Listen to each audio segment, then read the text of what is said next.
Muhitda mana chempion ekanmiz. Ro'paramizda mana Hazrat Abbos masjidi. Balalar ham maza qilib o'ynagani, balalar o'ynagan alohida joylari. Domlarni qarang mana zo'rligini. Hazrat Abbos masjidining ro'parasida mana shu Ahlan House kelganmiz. Bu yerda sotiladigan 3-qavatda 65 kvadratli uyimiz chiqyapti. Videoni oxirigacha ko'rib, bitta like bosib qo'ysangiz, hamma ma'lumotlarni ketma-ketlikda aytib o'tamiz.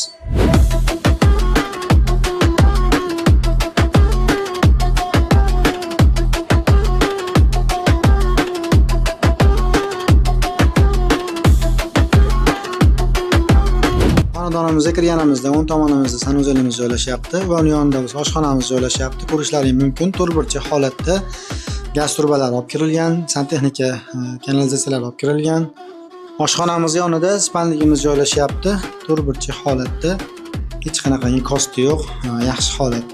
Hop, spalnigimiz yonida kattakon bo'lgan zalimiz bo'lyapti. To'rtburchak holatda bu ham. Keyinchalik bitirib olib, maza qilib foydalansalar ham bo'laveradi. Gazoblovlarni ham yaxshilaridan foydalanishgan ekan. O'zi Ahlan House'da bilasizlar, domni juda ham baquvvat qilib, sifatli mahsulotlardan foydalanib turishadi. Xo'p, bu xonadonimiz aytib o'tganimdek 65 kvadratdan iborat 3-qavatda joylashgan 2 xonalik alohida oshxona, sanuzellari bor. Korobka holatida bo'lyapti. Narxi 1 kvadratini 440 dollardan deyapmiz. Sunnatiga yana ozgina o'tib beramiz. Telefon raqamlarimizni yozib qoldiramiz. Bemalol kelib ko'rib, yoqsa baraka qilishlaring mumkin.